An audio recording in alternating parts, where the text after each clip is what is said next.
Meus queridos, como eu acabei de mencionar, nós estamos fazendo o estudo dos 10 mandamentos. E hoje nós vamos entrar no 10º mandamento. O 10º mandamento se diz não cobiçarás, né? Você deve se recordar. Mas aqui eu fiz uma simplificação, escrevi apenas não cobice. E eu sempre gosto de fazer um plano de ensino, né? Para onde nós vamos e de onde nós estamos saindo, para onde nós vamos. Então nós vamos partir da leitura e a análise do mandamento no capítulo 20 de Êxodo. Depois nós vamos fazer a aplicação do catecismo maior. E por fim nós vamos ver o resumo dos 10 mandamentos. Um resumo bem objetivo de tudo que nós vimos até aqui. Eu gostaria de fazer um pedido. Lucas, você pode apertar aqui o botão da tela? A tela está desligada, por favor. Então vamos direto à definição do que é cobiça. Eu gostaria de dar a definição rápida para a gente nos localizar quando nós lemos o mandamento. A cobiça é o desejo ou a vontade por alguma coisa ao extremo ou prejudicialmente. Então, quando você pensar em uma definição de cobiça, será essa a definição que nós trabalharemos. É interessante que esse último mandamento, você deve se recordar os 10 mandamentos, né? O primeiro, não terás outros deuses além de ti. O segundo mandamento, não fazer imagem ou escultura alguma. Terceiro, você não deve tomar o nome de Deus em vão. O quarto, você deve guardar o sábado, o dia do Senhor. Esses 4 primeiros mandamentos, eles falam especificamente da nossa relação com Deus. Agora nós vamos para a sequência. Os últimos 6 mandamentos falam da nossa relação com o nosso próximo. O primeiro, honra o pai e a mãe, é o 5º mandamento. O 6º mandamento, você pode seguir uma sequência, e se você memorizar aquilo que Davi fez com Urias e diante de Betseba, você vai lembrar que vai ter o não assassinarás, o não adulterarás, o não furtarás, e aí nós caímos não tomar o nome de Deus, não dar falso testemunho. E por último, esses 4 aí Davi vai fazer, né? E se você relembrar as sequências dos atos de Davi, você vai decorar essa sequência. E por último, falam não cobiçarás. Meus irmãos, é engraçado que esses 4 primeiros, eles falam da relação com Deus. O 5º até o 9º, ele fala da nossa relação com o próximo. Agora o 10º, ele emplaca todos eles, abarca todos eles, melhor dizendo. Porque a cobiça está em todos os nossos pecados. Todos os nossos pecados, a cobiça ela está inserida. Toda vez que nós desejamos uma vontade ao extremo ou prejudicialmente, a cobiça está presente.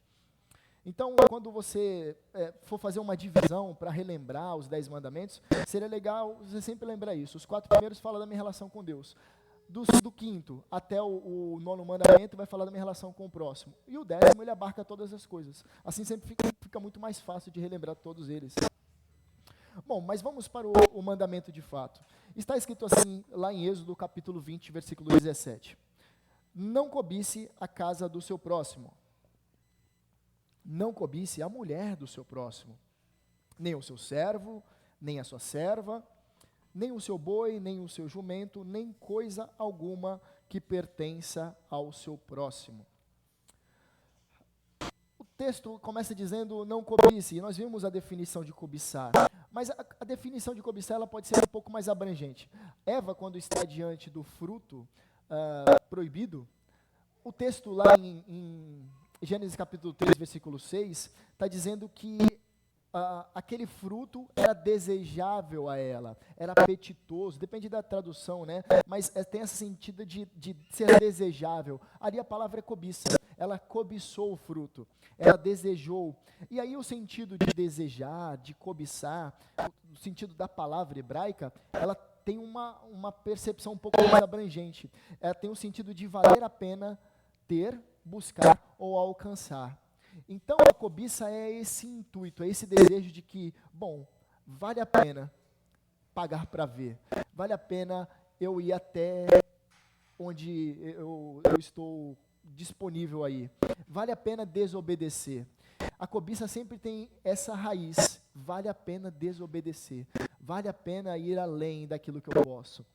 E aqui, quando nós vemos esse mandamento, é curioso porque ele começa dizendo, não cobice a casa do próximo, não cobice a mulher do seu próximo. E aqui tem um enquadramento muito interessante. Ele não fala, não cobice o marido do seu próximo, da sua próxima. Não tem esse intuito. Está falando realmente, não cobice a mulher do seu próximo. Porque aqui, irmãos, e aqui o reverendo Daniel Santos, ele faz uma abordagem muito legal. Ele diz que isso aqui é voltado para os homens, especificamente. Obviamente tem uma aplicação também para as mulheres, mais abrangente, mas especificamente para os homens. E ele diz que esta é a batalha de todo homem. O homem, ele sempre está em constante cobiça. E aqui ele coloca, pela mulher do próximo. E aí você vai falar, poxa, eu não sou assim, né? Mas é assim. Você pode tentar se enganar, você pode falar, não, eu não tenho isso, né? Sou como Jó fez um voto com os olhos para não cobiçar mulher alguma, mas todo homem, ele luta contra isso, todo homem, ele luta contra isso, é constante a luta, você não pode falar, eu não tenho isso, então você poderia ser canonizado já, se você não tem nenhum tipo de dificuldade nisso. Todo homem luta diariamente nesse sentido, e aqui o texto é bem direto. Não cobice a mulher do seu próximo, nem o seu servo. E aí é uma aplicação, obviamente, rural. Nem o seu servo, nem a sua serva, nem o seu boi, nem o seu jumento. Está aplicando para um contexto de Israel onde que havia servos e servas, onde havia o gado ser aquilo que determinava as riquezas do indivíduo. Então aqui uma aplicação mais para os nossos dias, obviamente você não tem nenhum boi, nenhum jumento, nenhum servo, nenhuma serva. Mas aqui a aplicação é no sentido de riquezas, de posse da pessoa. Você não pode cobiçar as posses da pessoa, você não pode olhar com inveja, né? Nem coisa alguma que pertença ao seu próximo. Então aqui ele abrange, nem coisa alguma. Ele começa trabalhando a casa, a mulher, aí depois ele trabalha nas coisas que tem na casa, ou seja, o servo e a serva, o boi e o jumento, e depois ele vai falar nem coisa alguma. Ele começa de cima para baixo. E aqui nós vamos analisar o que o Catecismo Maior diz sobre isso. E aqui o catecismo ele vai nos apresentar outras aplicações, talvez mais profundas. É interessante nós notarmos também que todos os mandamentos trataram sobre questões objetivas. Agora, a cobiça é subjetiva.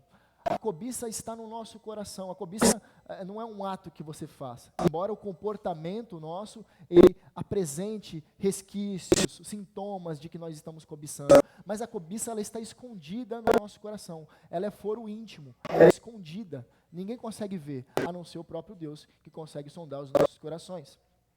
Mas olha só o que o Catecismo Maior diz. Quais são os deveres exigidos no 10º mandamento? E ele diz primeiro, um pleno contentamento com a nossa condição. Irmãos, aqui nós já temos um antídoto para a cobiça. Como eu posso combater a cobiça no meu coração? Sendo satisfeito com a condição que o Senhor te concedeu. É assim, só sendo satisfeito na condição que você está, que você consegue combater a cobiça. Qual condição você está? De filho de Deus. De filho de Deus, se pertence à família de Deus, de salvo, de escolhido por Deus, de remido, justificado, você é adotado, essa é a condição presente que você está. Quando você está satisfeito na condição que o Senhor te presenteou, embora você não merecesse, toda a cobiça ela vai pelo ralo. Você fala, eu estou no lugar onde eu nem mereço estar. É graça, nós vivemos pela graça. Então ele fala um pleno contentamento com a nossa condição, e uma disposição caridosa da alma para com o nosso próximo, de modo que todos os nossos desejos e afetos relativos a ele tendam para todo o bem e promovam o mesmo. Perceba aqui, quais são as respostas para a cobiça? Estar contente em Deus, estar satisfeito em Deus. O primeiro ponto, eu estou contente naquilo que Deus me concedeu. Então eu vou amar o meu Senhor com toda a minha força, com todo o meu coração, com todo o meu entendimento. Eu vou amar meu Deus. Primeiro mandamento dos grandes mandamentos. E o segundo eu tenho que fazer o quê? Ter uma disposição caridosa da alma para com o nosso próximo. Aqui é o segundo grande mandamento, amar o seu próximo como a ti mesmo. Então, como eu combato a minha cobiça? Amando o Senhor e amando o meu próximo. É bem objetivo, né? Parece que é algo difícil. E aqui o texto ele trata sobre o coração. O nosso coração sempre tem que ter esses dois grandes mandamentos presentes. A forma como eu me relaciono com Deus e a forma como eu me relaciono com o meu próximo. O meu próximo eu tenho que ter sempre uma disposição caridosa para com ele. E aqui ele vai fazer o catecismo, ele vai seguir na próxima pergunta. Quais são os pecados proibidos? Né? Primeiro ele falou quais são os deveres exigidos. Agora ele vai falar como eu tenho que enxergar a proibição deste mandamento. E ele diz que o descontentamento com o nosso estado, e aí toda vez que você se compara, você compara a sua vida com a de outra pessoa, muitas das vezes você está demonstrando que você está descontente com o seu. Então, quando você entra no Instagram, geralmente você vê aquela pessoa que só viaja, né? Você fala, poxa, caramba, o cara... Ou então aquele amigo de infância. Você tem aquele amigo de infância que se deu bem na vida? Todo mundo tem um amigo. Aí você olha e fala, caramba, deveria ter andado mais esse cara, né? Caramba, o cara tá viajando, tá em vários países da Europa. Ou então o empreendimento dele vingou, ele tá próspero. Você olha e fala, poxa, eu queria isso aí. Ou então você olha para a família dele e fala, pô, que família bonita, né? Poxa, eu queria isso aqui. Isso aqui sempre demonstra um descontentamento com o nosso estado. Isso aqui demonstra um coração que não está contente em Deus, não está satisfeito em Deus. Quando você olha para o cabelo daquela mulher, você fala, poxa, eu queria ter aquele cabelo ali. Né? Ou então você olha para o carro daquele cara e fala, poxa, que carrão, hein? Caramba, queria, hein, esse carro. Você tem ali um descontentamento. Tem uma distinção entre contentamento e ambição, tá? Obviamente, você pode desejar ter algo, mas nós vamos ver isso aqui mais para frente. E aqui, a segundo aspecto que é proibido é a inveja e a tristeza pelo bem do nosso próximo, juntamente com todos os desejos e afetos desordenados para com qualquer coisa que lhe pertença. Então, a inveja e a tristeza pelo bem do nosso próximo é algo realmente asqueroso, né? Nós temos uma forma de repreender isso em nosso coração. Fala, poxa, estou sentindo inveja da pessoa. Você acaba você mesmo se repreendendo. Mas observe que ele continua aqui. Juntamente com todos os desejos e afetos desordenados para qualquer coisa que lhe pertença. Aqui é muito interessante que os nossos desejos, e os nossos afetos são desordenados por conta do pecado. O pecado teve o poder de desconsiderar aquilo que era o correto diante de Deus. Ele deformou a nossa relação com Deus. Então, os nossos afetos, eles são desordenados. Ele não segue uma ordem. Ele é desordenado. Ele vai para vários aspectos. E por isso nós precisamos da graça para vivermos. Senão nós sempre caminharemos com os nossos afetos, com os nossos desejos desordenados. E aqui é interessante, o descontentamento é um pré-requisito para a cobiça. Perceba, toda vez que você está descontente, logo se abre um precedente para cobiçar. Então grave isso, o descontentamento é um pré-requisito para a cobiça. E aqui, a partir daqui, que você vai se comparar? A sua casa, a sua mulher, o seu trabalho, a sua carreira, a sua aparência, as suas finanças, a sua igreja, a sua vida. E aí que acontece que a nossa inveja, a nossa cobiça vai adoecendo a nossa alma. Nós paramos de sermos gratos a Deus. E ao final do dia, ao invés de você agradecer pelo dia que você teve, você reclama do dia que você teve. Você está descontente. Que dia de cão, que semana horrível. Eu preferia tanto ter aquela vida daquela pessoa. Eu queria estar viajando agora. Não queria ter trabalhado até esse horário. E aí você, ao invés de agradecer o estado que o Senhor te colocou, você pragueja, você não louva a Deus, seu coração está te adoecendo por completo. A inveja, a amargura, a cobiça acabou te amargando, e perceba que fez com que você, ao olhar para a sua vida, você não tenha motivos para louvar a Deus. Isso aqui é muito complicado, né? Isso aqui é presente nos nossos dias. Você às vezes não se pega nesse aspecto, de chegar no final do dia, você fala, poxa, que dia cansativo, eu queria ter outra vida. Eu não queria estar nesse país, eu queria, se pudesse, eu ir para os Estados Unidos. Eu queria estar longe daqui. Que país horrível, que lugar horrível, que cidade nojenta. E você começa a falar, que moradores sem educação. Você já não começa a ter mais motivos para louvar a Deus. Porque o seu coração ele está fechado, ele está embrutecido. E aqui é triste, porque a cobiça te tomou por inteiro. Você deseja outra coisa que o Senhor não te deu, ao invés de estar contente em Deus. E se perceba como é abrangente. Agora, aqui está a solução. Precisamos reconhecer que o que Deus forneceu é suficiente para sermos gratos a Ele. Por isso, se estivermos realmente satisfeitos com a provisão de Deus, não cobiçaremos. Então, como eu posso lutar contra a cobiça? Sendo grato a Deus. Ao final do dia, você vai olhar e vai falar, que dia cansativo, que chefe miserável que eu tenho. Fala, mas louvado seja Deus porque eu suportei até aqui, foi o Senhor que me sustentou até aqui. Esse dia foi realmente cansativo, mas é através desse dia que o Senhor me deu sustento. Obrigado, Senhor, porque o Senhor me deu saúde para perseverar até aqui. Obrigado, Deus. E aqui o nosso coração começa a mudar de disposição. Perceba que você para de praguejar, quando você começa a analisar aquilo que você realmente merecia. Você merecia a ira de Deus sobre sua vida. Você não nasceu amigo de Deus, você nasceu inimigo de Deus. E quando você começa a analisar na perspectiva que você é alcançado pela graça, algumas coisas te fazem louvar. E esse reconhecimento de que Deus te alcançou com amor eterno, Ele te atraiu para si. Isso tem que estar fixo em nossos olhos. Agora, olha só que interessante. Não é errado desejarmos comida, bebida, sono, sexo, filhos, ou uma morada melhor. Foi aquilo que eu estava falando. Tem uma diferença acerca de cobiça e de ambição. Jesus mesmo, ele teve sede. Jesus mesmo, ele teve fome. Jesus dormiu, porque ele sentiu sono. Deus estabeleceu o casamento. É o próprio Deus que estabelece lá em Gênesis.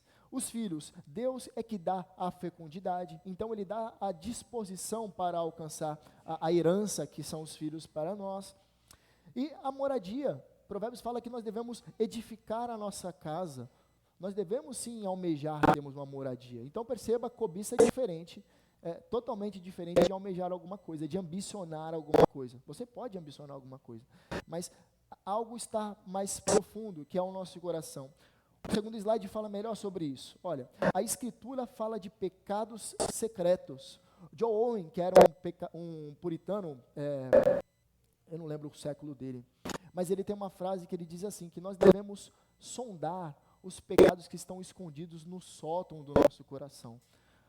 Aqui no Brasil a gente não tem sótão, mas pense, por exemplo, naquele quartinho da sua casa, que está um monte de bagunça, sabe? Você tem um quartinho na sua casa que está cheio de bagunça? Está cheio de vassoura lá. Quando chega uma visita, é para lá que você joga toda a sujeira antes, fala, putz, é aqui que eu vou jogar, aqui, fecha a porta, ninguém vai entrar. É aqui que está escondido, é aquele lugar que ninguém vê, né? Então, uma aplicação que o John Owen diz, para nós avaliarmos os pecados que estão no sótão do nosso coração, avalie os pecados que estão escondidos no quarto, naquele quartinho lá na sua casa. E aqui, obviamente, está fazendo uma analogia com a nossa vida. Nós temos áreas que nós escondemos algumas coisas. O nosso coração está escondido e somente o Senhor pode enxergar. Mas há pecados que nós pensamos que nem Deus pode enxergar. Fala, pô, esse tipo de cobiça aqui eu não posso falar para ninguém. Há coisas, irmãos, isso aqui a gente não pode falar um para o outro, mas há coisas que nós pensamos individualmente que a gente tem vergonha até de falar para uma pessoa, de tão sujo que é o nosso coração. Você mesmo está pensando agora, fala, poxa, já pensei numa coisa que isso aqui é horrível, eu tenho vergonha de dizer para outra pessoa. Não tenho coragem. Sabe esse pecado que é horrível de dizer para outra pessoa, que uma vez você pensou, você até desejou? Deus conhece isso. Isso aqui é assustador, né? É assustador. O Deus Santo conhece o nosso coração. Mas graças a Deus por Cristo Jesus. Graças a Deus pela graça que nos alcançou. Olha só, a Bíblia fala de pecados secretos, e aqui estão algumas referências, tá? Eu coloquei aqui, se você quiser depois ler. São pecados de foro íntimo, pecados que estão escondidos no nosso coração. Só o Senhor pode sondar, só o Senhor pode enxergar. Os seus olhos estão sobre toda parte. Agora fala também de imaginações e pensamentos maus que passam sobre nossa mente.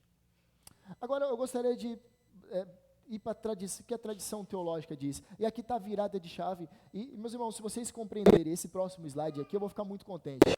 Porque, há um tempo atrás, eu estava reunido com meus irmãos do seminário e nós estávamos numa discussão. E esse slide aqui, eu já tinha preparado já há algum tempo, foi muito útil. E aqui, eu espero que você compreenda. Olha só. A tradição teológica distingue diversos estágios do desejo. Então, o que eu coloquei aqui? Na verdade, eu não, né? Como eu disse, a tradição teológica, e aqui é colocado como tradição teológica porque é desde os primeiros séculos do cristianismo. Então, diz assim, as primeiras etapas dos desejos. Primeiro, você tem um desejo espontâneo, aquele desejo que pega você desprevenido, certo? Então, você olhou uma casa, a casa é de um amigo seu, e você fala, poxa, que casa bonita, que casa bacana. Poxa, que legal, eu desejaria essa casa. Só que aí, isso aqui é um desejo espontâneo, surgiu de repente, porque você bateu o olho e você viu que era realmente muito legal. Só que aí depois tem o segundo tópico, e a partir do segundo tópico em diante, isso se torna pecado. Isso aqui é o alimentar o pecado no nosso coração. Então, o pecado surge quando nós começamos a alimentar esse desejo. Nós olhamos espontaneamente, poxa, que legal. Só que aí você passa a desejar, alimentar esse desejo. Depois você faz planos para alcançá-lo. E por último se realiza o ato de fato. Eu coloquei o segundo em destaque, porque é a partir do segundo que o pecado entra. Mas veja só, eu fiz uma aplicação para casa. Né? Então você falou, pô, casa. Mas vamos fazer uma análise para a pessoa do sexo oposto. Então você é um homem casado, ou você é uma mulher casada, e você vê uma pessoa do sexo oposto, e você a olha, e você a vê como uma pessoa bonita. É bonita. Você vai falar, pô, não é bonito? É bonito. Saltou aos olhos. É algo bonito. Só que aqui tem a segunda parte. Quando você alimenta essa cobiça, esse desejo. A espontaneidade do ato, quando você olha, isso aqui não pode ser considerado como pecado. Você observou e era de fato bonito. Só que quando você alimenta esse desejo, já se torna pecado, porque você já guardou no seu coração. Por isso que Jesus vai dizer, quando um homem olha para uma mulher com maus olhos, com impureza, ele já adulterou no seu coração. Perceba que ele está falando, já adulterou no seu coração, pois já alimentou o desejo no seu coração. Já houve a consumação do pecado no coração, já houve a cobiça no coração. E aqui, daqui para frente, é só ladeira abaixo, fazer planos para alcançá-lo. Então você cobiçou e agora você vai fazer planos para alcançar aquilo ali, o objeto de desejo. E depois, de fato, realizar o desejo, o ato. Agora, olha a aplicação que interessante para uma pessoa do sexo oposto. E aqui que eu gostaria que você prestasse atenção. Quando uma pessoa, e aqui muitos cristãos, eles acabam errando assim de uma maneira absurda. E eu estou falando isso com alunos do seminário que a gente estávamos conversando. Eles estavam falando que o desejo espontâneo daquele que é homossexual já é pecado. Eu falei, de forma alguma, você está louco? Então o ser da pessoa é pecado. Então ela não pode ter um desejo espontâneo, ela luta contra esse pecado. Então primeiro ela tem um desejo espontâneo, ela olhou uma pessoa do mesmo sexo que ela e ela achou bonito. Teve atração. Agora a luta continua quando ela, ao invés de alimentar, ela rejeita esse desejo. Perceba aqui, é a mesma coisa. É a mesma coisa. Tanto a mulher que não lhe pertence, quanto a pessoa do mesmo sexo que você. Então aqui há uma contradição em algumas partes dos cristãos. Eles olham e falam, não, o homossexual, de fato, ele é o pior pecador que existe. Você pode aplicar isso aqui para a questão das drogas. Olha só, uma pessoa que tem dificuldades, ela tem uma inclinação maior a perder o controle quando ela utiliza algum tipo de substância não lícita. Mas vamos colocar que seja lícita, o álcool. A pessoa ela tem um desejo pela bebida. Então ela viveu um tempo como adicto, ela utilizava bebida, ela se tornou um alcoólatra da sua vida, só que num dado momento ela parou de beber. E aí ela vê algumas pessoas sentadas no bar, e ela tem essa dificuldade, ela tem essa inclinação. Ela vê essa pessoa sentada no bar, e ela vê aquela cerveja geladinha naquele calor, e ela olha e fala, sentiu vontade, uma vontade espontânea. Só que aí o que vai acontecer? Parte do coração dela querer alimentar esse desejo, ou querer tirar isso do seu coração, remover isso do seu coração, rejeitar isso do seu coração. Então perceba que a cobiça ela sempre surge depois desse segundo tópico, a partir do momento que você começa a alimentar no seu coração. E depois fazer planos para alcançar e depois realizar o ato. Nós vemos isso na vida de Davi. Davi, quando ele está dando uma volta no seu terraço, você encontra isso nos livros de Samuel, se eu não me engano, é 2 Samuel capítulo 18, se eu não estou enganado. Davi ele está caminhando ali no seu terraço, ele observa Betseba, está tomando banho, ele olha, e aí ele tem um desejo espontâneo. E aí ele começa a alimentar no coração. Quando ele começa a alimentar no coração? Quando ele questiona quem era aquela mulher ali. E aí, a mulher de Urias. Ele fala, trazem para mim. E ele tem relações com ela. E aí acontece, ele faz planos para alcançar, mandando os soldados trazê-la, e depois ele realiza o desejo dele, o ato consumado. Perceba que é uma sequência, e elas não têm como estar desvinculadas. Você primeiro alimenta o desejo, depois você faz planos para alcançar e depois realiza. mas sempre antes há um desejo espontâneo, quando surge, e você não tem controle sobre esse desejo que surge. Ele é espontâneo, ele aparece. Cabe a você, sob a direção do Espírito Santo, rejeitá-lo. Aqui nós vemos o 10º mandamento, para que ele chama a nossa atenção. Olha para que ele chama a nossa atenção. Todos os pecados procedem do coração. Se o coração for puro, não haverá qualquer pecado. Portanto, esse mandamento, na verdade, inclui todos os demais. Como eu disse no começo, inclui todos. Primeiro você cobiça, primeiro você deseja. Como uma perspectiva sobre todos os pecados e toda a retidão. Meus irmãos, até aqui nós vemos o 10º mandamento. Ele é bem breve, ele é bem objetivo, ele trabalha algo bem simples na nossa vida, embora bem profundo, que trata sobre o nosso coração. E agora eu gostaria de fazer um breve resumo dos 10 mandamentos que nós vimos durante esse ano.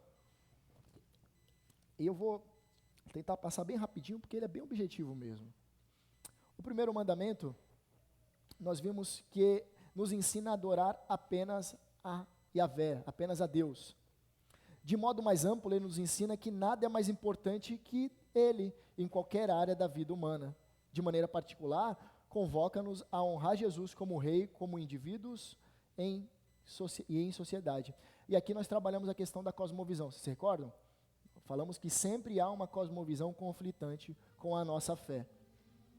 O segundo mandamento nós vimos sobre a proibição de fazer ídolos como objetos de adoração. E aqui nós trabalhamos o porquê as nossas igrejas reformadas não incluem objetos, arcas da aliança. Nós não temos imagens de Jesus, imagens de Maria, ou qualquer tipo outro santo. A gente não tem isso aqui. Nós não temos uma cruz com um Cristo crucificado, pregado. Nós não temos, porque o segundo mandamento proíbe isso, né? De modo mais amplo, ensina-nos a viver exclusivamente pela revelação de Deus em tudo o que fazemos, especialmente sua revelação em Jesus, a imagem final de Deus. Então nós vimos que nós não precisamos de imagens, de escultura. O terceiro mandamento nos ensina a não usarmos o nome de Deus de maneira irreverente ou falsa. E aqui nós vimos que tomar o nome é muito mais amplo. Ele nos proíbe usar incorretamente qualquer coisa na revelação de Deus, ou seja, em todo o mundo devemos especialmente honrar o nome de Jesus, que está acima de todo nome. Você se recorda que tomar o nome não é dizer o nome em vão, né? Mas tem o sentido de que você é o portador do nome. E quando você dá um mau testemunho, você faz com que o nome que você é chamado de filho, você é chamado de cristão, você é um representante do reino de Deus, você dá mau testemunho, você está tomando o nome de Deus em vão. As pessoas olham para você e não dão crédito ao seu testemunho porque você não se porta como um cristão. Então você está tomando o nome de Deus em vão. Depois nós vimos sobre o 4º mandamento. Desculpa, esse aqui, isso. Nos ordena a observarmos um dia em 7 como um dia santo para Deus. De modo mais amplo, ele nos ordena a usar todo o nosso tempo para a sua glória e buscar a plenitude do seu descanso redentor em Cristo. E aqui no 4º mandamento nós vimos que o domingo é o dia consagrado ao Senhor. É o domingo, é o dia do Senhor e não é o nosso dia. E com isso nós vimos também que o breve catecismo diz. O breve catecismo diz que nós devemos nos separar de ocupações e recreações temporárias que são permitidas em outros dias. Ela não serve para a gente fazer o que a gente quer no dia do Senhor. Na verdade, nós devemos usar esse dia para empregar exercícios públicos e particulares de adoração a Deus e também em obras de necessidade e misericórdia. Então nós vemos aqui que o dia do Senhor não é um dia para a gente fazer aquilo que nós queremos fazer ou utilizarmos para empreendimentos seculares que nós fazemos durante os dias da semana. Nós temos aqui uma regra bem objetiva sobre o que é o dia do Senhor. É um dia para nós separarmos para Ele, em devoção a Ele, tanto particular como de maneira pública. Depois nós vimos o 5º mandamento, que nos ensina a honrar os nossos pais, mas de maneira mais abrangente, a honrar os nossos semelhantes. E aqui nós trabalhamos sobre a questão do racismo. Quando você tem uma percepção distorcida de honra, você vai fazer uma separação entre pessoas. Agora, quando você compreende que nós devemos honrar todas as autoridades e também os nossos semelhantes, você não se coloca melhor do que outros. Não é porque você tem mais melanina ou menos melanina que você é melhor do que outra pessoa. E aqui nós trabalhamos dizendo que o racismo ele é pecaminoso. Na sequência, nós vimos que o sexto mandamento nos ordena não tirarmos vidas humanas inocentes. E aqui nós trabalhamos o não matarás, não assassinarás. E nós vimos como o aborto ele é danoso, como o aborto é abominável, né? O não matarás, nós vimos, a execução, a pena capital, ela é permitida na lei do Senhor, né? De um criminoso, mas não do inocente. E toda vida humana, toda criança no ventre é uma vida humana, e ela é inocente. E aqui nós vimos quão pesado o aborto é, quão nocivo o aborto é. No sétimo mandamento, nós vimos a ordem de nós respeitarmos o leito matrimonial. Interessante que nós vimos não cobiçarás e aqui está falando não adulterarás, né? Geralmente as pessoas pensam, poxa, está falando não adulterarás novamente? Você percebe que parece uma similaridade, né? O sétimo mandamento com o 10º mandamento. Mas, novamente, o sétimo mandamento ele tem uma questão objetiva e o 10º mandamento é uma questão subjetiva, é algo que está no nosso coração. Então, de modo mais amplo, o que o sétimo mandamento ensina? Ensina que somos convocados a sermos fiéis a Deus como o nosso santo marido e a Jesus como noivo da igreja. Então, toda vez que nós pecamos, nós cometemos adultério espiritual. Toda vez que nós preferimos satisfazer as nossas vontades, nós tiramos Cristo do nosso trono que está no nosso coração e colocamos um ídolo. E aqui é um adultério espiritual. É a maneira mais abrangente do não adulterarás. O 8º mandamento nos ordena não tomarmos o que pertence dos outros. De modo mais amplo, ele nos adverte contra tomarmos para nós mesmos o que pertence apenas a Deus. E aqui nós vemos que a instrução de Paulo é que aquele que roubava não roube mais, mas trabalhe. Então é um incentivo para nós trabalharmos para a glória de Deus. O 9º mandamento nos proíbe de distorcermos a verdade para ferir o próximo. De modo mais amplo, ele nos convoca a sermos testemunhas de Jesus, a verdadeira testemunha. E aqui, nós vimos no último encontro, né, nós vimos que somos testemunhas, querendo ou não. Querendo ou não, você é uma testemunha, quer seja um cristão verdadeiro ou uma testemunha falsa de Cristo. Né? Quando você dá um mau testemunho, você acaba testemunhando de maneira equivocada quem é o Senhor da sua vida. E por último, nós vimos aqui o 10º mandamento, nos ordena não desejarmos nada contrários à vontade de Deus. De modo mais amplo, ele nos ensina que todos os pecados começam nos desejos do coração. E isso que nós vimos, que todos os pecados se iniciam na cobiça. E aqui, irmãos, eu sempre falo isso aqui, e é só para a gente encerrar essa aplicação. Coração não é o músculo que bombeia sangue no nosso interior, aqui na caixa torácica. Está falando da reunião de todos os componentes da nossa vida. Alma, espírito, mente, corpo.